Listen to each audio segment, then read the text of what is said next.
And welcome to the Archie Luxury channel. Today I'm going through some interesting postings that I've found from the internet forums on watches over the last 10 years. And here's another forum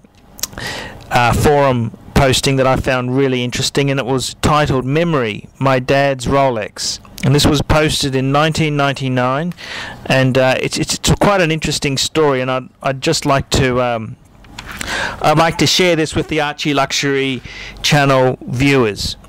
When I was a young boy in the early 60s, my dad made several business trips to the United Kingdom. He returned from one of these with a new watch, a stainless steel Rolex chronometer. I'd never heard of the brand, but I admired that watch from the start. Though I was only 9, I recall thinking that the watch looked like a serious piece of equipment, a real man's watch. Besides, when I asked him why he had bought that watch, considering the fact that he already had a watch, he replied, "They're the best." Considering the later struggles we had with each other, there is a bit of irony in recalling that when he said it was the best, that 9-year-old boy believed it beyond all doubt. If Dad said it was, it had to be so. It wasn't too many years later that unquestioning acceptance evaporated into a long and sometimes bitter Cold War. That inescapable battle that fractures fathers and sons as the adolescent goes through the wrenching process of establishing his individuality and his independence. For us, my dad and I, it lasted a long time, almost a decade. We both were highly opinionated, and we both had a temper. We loved but didn't like each other very much during those years. This went on until I was married and out of the house. In fact, the last Christmas I spent with him in 1975, there was a blow-up after dinner.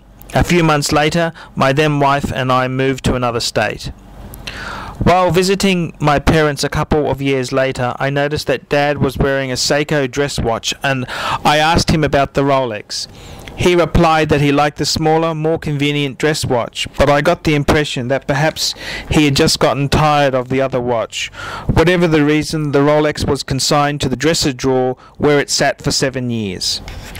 In early 1985, Dad came through Pensacola, and he, my brother, my then wife, and I had dinner. We had long since buried our differences, and we had a fine time that night. The next morning he was off to a business meeting in Destin. The morning after that, I got the call from my brother telling me that he had died in his sleep the night before. The next week went by in a haze. The trip to my parents' home in Atlanta, the preparations, the funeral. As I was preparing to return home to Pensacola, my mother asked if there was any of Dad's personal items that I wanted. I fought for a bit and told her that I would like his Rolex if she had no objections. She didn't, so I took it home. For the next few years I wore Dad's Rolex.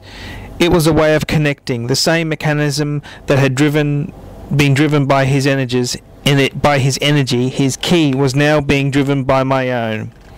I had the watch cleaned and had a new oyster bracelet put on it. It looked great, and I loved watching the smooth sweep of the second hands.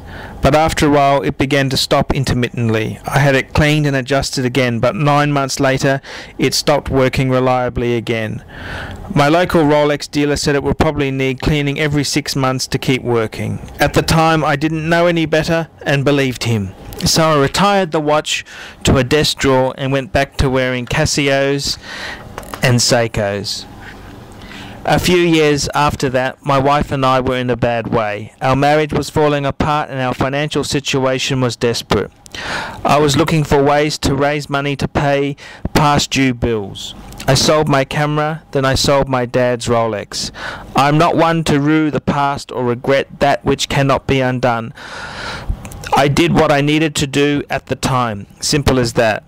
I'm not really a Rolex fan, to tell you the truth, but I can tell you that there is one particular oyster chronometer out there that I would love to have the chance at. That I would love to have another chance at. And that's an interesting posting there. It's quite a sad tale, and it tells the story of this man's progress through life. He posted that in 1999, so you know it was a while ago that he posted it, and it is kind of sad when you look back in reflection on that there, and you wish you could just give him that watch, but obviously you can't.